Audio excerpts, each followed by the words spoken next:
In 1947, the D'Angelo brothers started selling pennants here on Yawkey Way around Fenway Park. Through hard work and passion, 47 was born. They've been with Boston sports fans for the past 70 years, through the good times and through the bad. So let's count down the top 70 moments in Boston sports since 1947, starting with moments 70 to 61. Number 70, Tom Brady breaks the single-season touchdown passing record. During the 2007 NFL Draft, the New England Patriots and Oakland Raiders agreed on a deal to send Randy Moss to Foxborough in exchange for the Patriots' fourth-round draft pick. The rest is history. In 2007, Randy Moss would break the single-season receiving touchdowns record with 23, while Tom Brady would break the single-season passing touchdowns record, racking up 50 TD passes on the year. It was surreal, like when you heard the trade was going to happen and then didn't believe it, and then it was just like a video game. Him and Moss set the record for the most touchdowns between a quarterback and a wide receiver in a single season.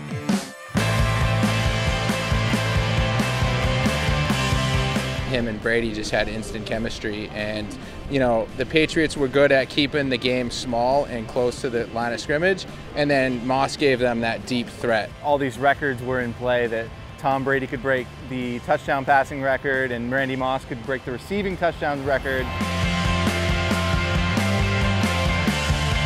Then the game was kind of a struggle, and the Giants were putting up a much bigger fight than anybody else kind of all season long, because the Pats had kind of been rolling through teams.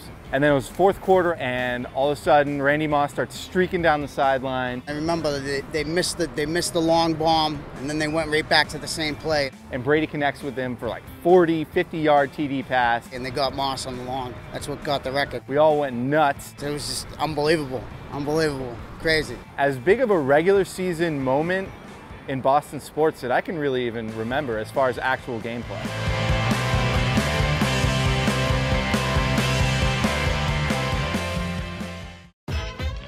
Moment number 69, Mike Milbury attacks fans at Madison Square Garden.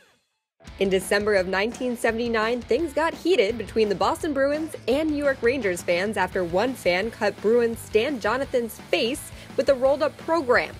Several of Jonathan's teammates responded by going into the stands to confront the fans, with Mike Milbury removing the shoe of one fan and slapping him in the face with it before being pulled away. The incident resulted in the suspension of Terry O'Reilly, Peter McNabb, and, of course, Milbury himself.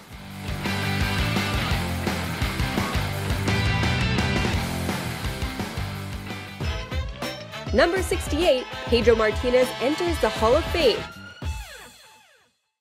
In 2015, Boston Red Sox pitching legend Pedro Martinez was officially inducted into the Baseball Hall of Fame, and, of course, number 45 entered in a way that only he could. Hola! It's a great honor to be here. It's a great moment not only for me, for my family. It's a great moment for the Dominican Republic and Latin America.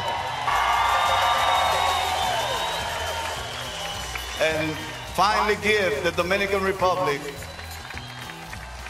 a gift that they waited 32 years to get. Congratulations, thank you so much, thank you for having us. Que Dios los bendiga a todos. Esta es una oportunidad que le brinda la República Dominicana.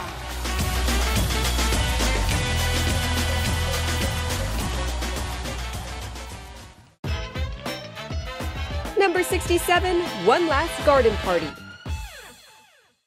For 67 years, the Boston Garden played host to the Celtics and the Bruins until it was replaced in the fall of 1995, but not before One Last Garden Party. The Montreal Canadiens came to town for an exhibition game.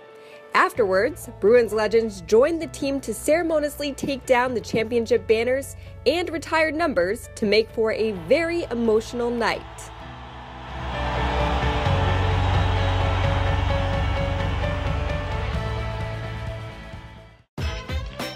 Number 66, number 4 is retired.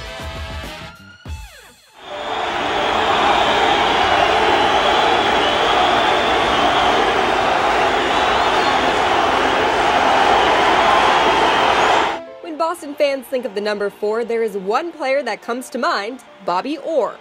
In January of 1979, the Boston Bruins made sure that his number and name would never be forgotten when they raised his jersey number to the rafters at Boston Garden. I'm a little ahead.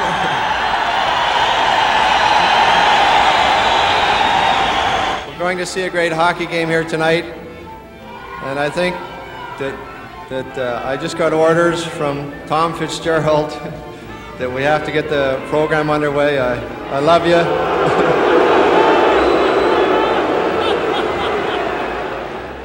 Orr's career was shortened due to injury, but his 8 consecutive All-Star appearances, 3 straight Hart trophies, and 2 Stanley Cups ensure that he will never be forgotten in the city of Boston.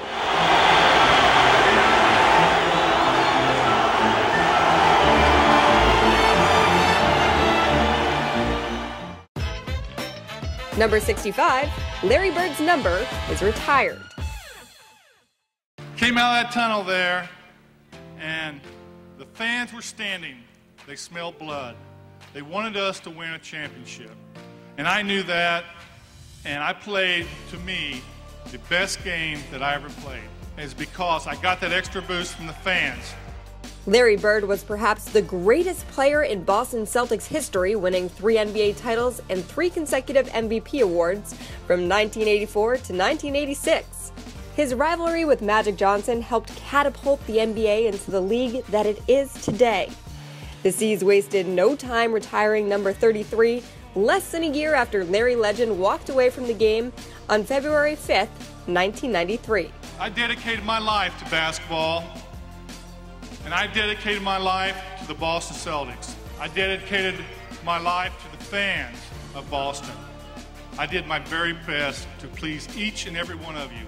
But tonight I leave you and I say thank you.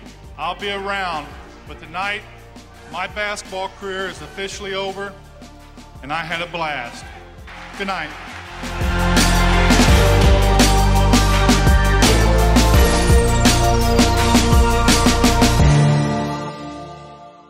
Before Bill Belichick and Tom Brady started a dynasty with the New England Patriots, the head coach was a part of the team's division rivals, the New York Jets. Which brings us to moment 64, Belichick leaving the Jets to join the Pats.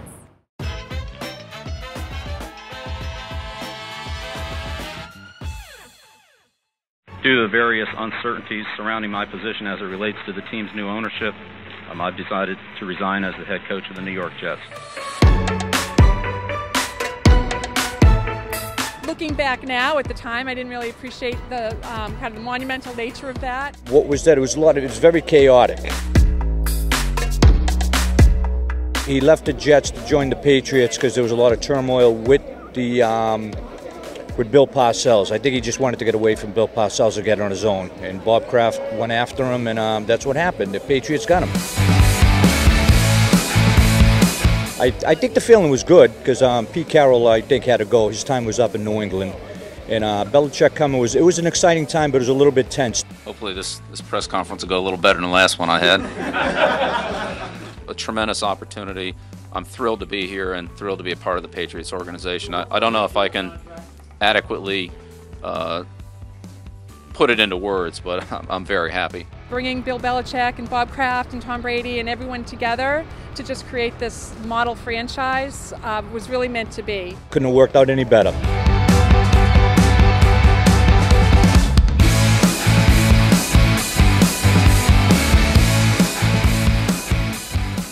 After the Boston Marathon bombing in 2013, the city proved what Boston Strong really means.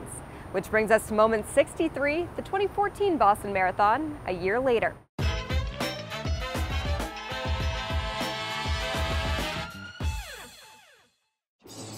Boston 2014 was special for all of us, and for me it was just be prepared as much as I can, and when the Red Sox won it, put the trophy at the finish line, I said I want to do that for the runners on Patriots Day, on Marathon Monday. 2014 was the most emotional marathon I've ever run. It was a perfect day.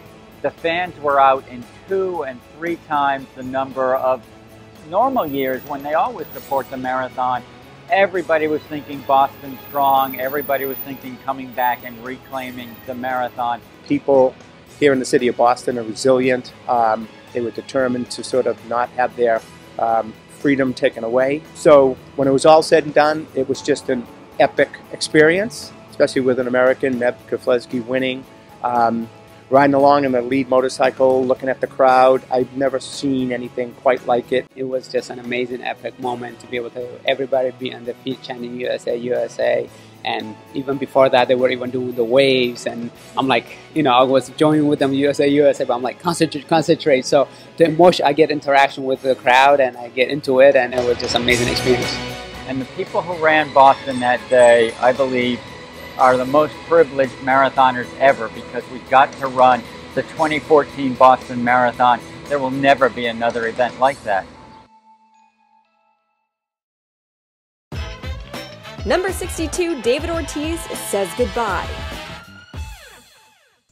Boston Red Sox legend David Ortiz shocked the baseball world when he belted 38 home runs in his final season with the team at the age of 40.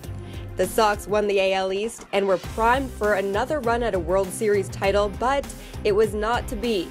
The Indians swept the Sox in 3 games, setting up a final farewell for Big Papi at Fenway Park. After the game, fans remained in the park chanting the slugger's name until he emerged from the dugout, addressing the crowd as tears streamed down his face. The whole place seemed to be almost in tears, and he was too. It made me know that he loved our city. It made me know it was real. It was electric, it really was. That's who he is. As far as I could tell, that's who the guy is. And it really touched the fans, and I was one of them. He stood up for Boston strong for his people, and he showed that it's not so much about winning or losing, it's all about being there for each other.